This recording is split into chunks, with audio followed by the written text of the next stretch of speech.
Have you ever realized you were being watched only after the person was already behind you? Of this story, I must mention that I have a hearing disability, one that has made me hard of hearing. I know there are some things in life that I'll never understand, but I still look back on this experience, wondering what could have happened and what I should have done differently. This all happened around a year ago.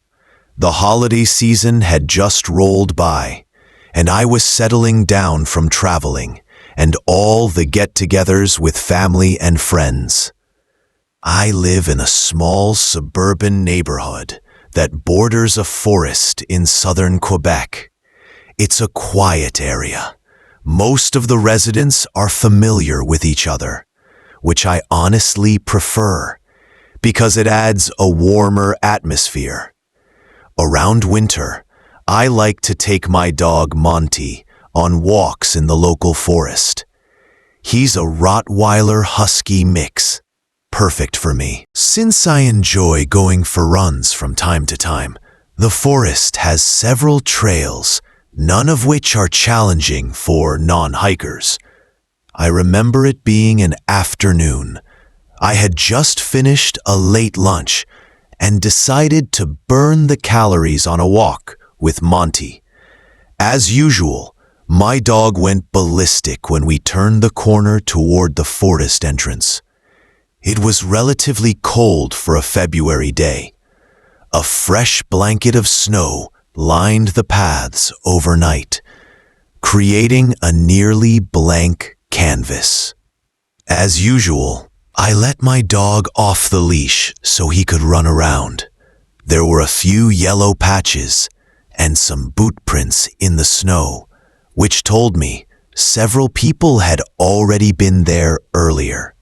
Most people like to walk before noon, since the sun sets around 4 p.m., so I didn't expect to see anyone.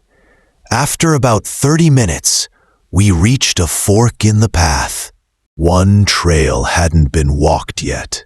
Feeling semi-adventurous, I decided to take it. I had a solid memory of the trails, so I knew exactly where I was going. The trail led to a clearing, which was perfect because I wanted to try out the binoculars I got for Christmas. I scanned the surroundings. Then I saw something strange, the shape along the tree line in the distance. When I focused the binoculars, I saw a blue tarp and what looked like a makeshift shelter. I was curious, but it was getting dark and I wanted to go home, so we turned around. Monty ran ahead as usual, but something felt off.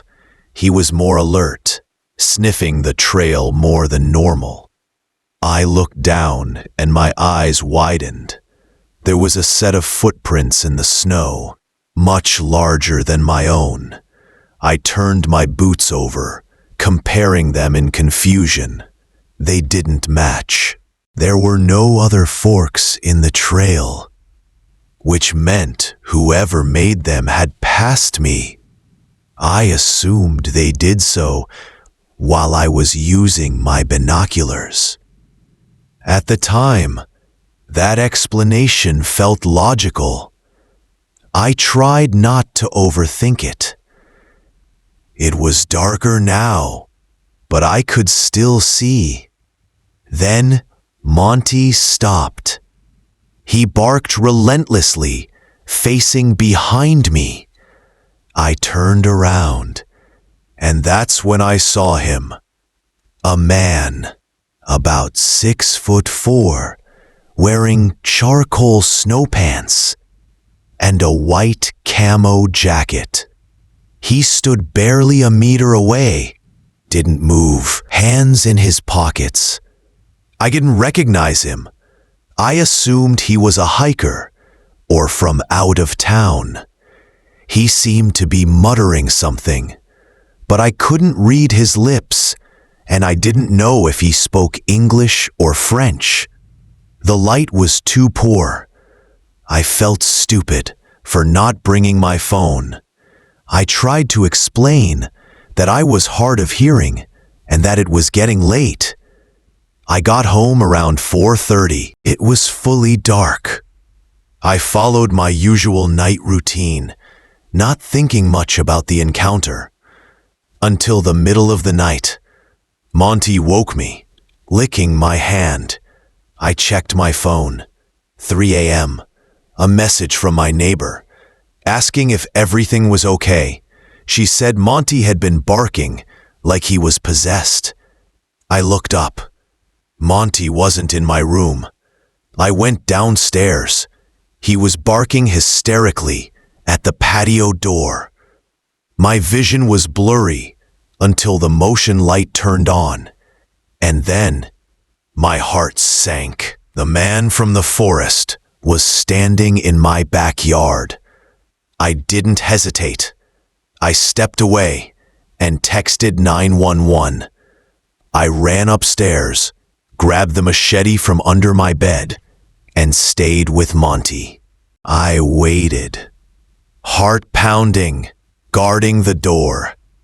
Then Monty lunged up, barking violently.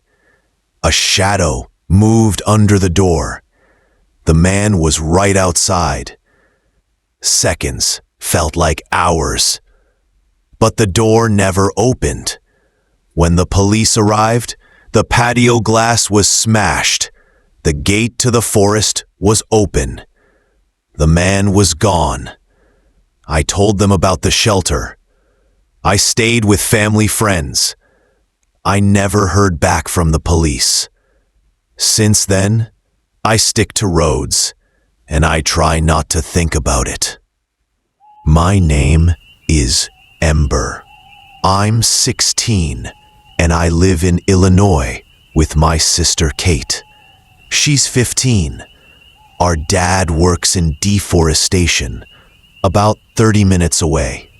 December 5th, a normal morning. We went to the movies. Terrifier 3. We got in. Halfway through, my phone rang. It was my dad. He texted, asking for lunch. We didn't question it. We drove to the woods. He didn't answer calls. Only texts. He told us to wait by the lake. We did. A man sat there, back turned. We thought it was Dad. It wasn't. He had our dad's phone. He grabbed Kate. We ran, barely escaped. 6 hours later, a text. I like that your house is lit only by your bedroom TV. He was outside with a gun. Glass shattered. Police came. An AirTag on my tire. He tracked us. They never found him. He never returned. I'll never ignore warning signs again. It was 2021. COVID. Snowstorm. A crash. Footsteps. Blood. A deer. Decapitated. Its head. Placed in my car. Gone when we returned. Drag marks in the snow. I never called the police. I just went home. I still don't know who was in those woods or why. Looking back on all of this, what stays with me isn't just the fear, it's the pattern. Different places, different people, different years, but always the same feeling. Someone watching, someone waiting. The woods weren't just a setting. They were a blind spot, a place where sound disappears, where distance lies, and where instincts matter more than logic. Every time, there were signs. Footprints that didn't belong. Movements that didn't make sense. messages that came too easily. And every time, those signs were ignored, because it's easier to believe nothing is wrong than to accept someone is there. Maybe these were coincidences. Maybe they weren't. But one thing is certain. Whatever was in those woods wasn't lost. It knew exactly where it was, and it knew when to leave.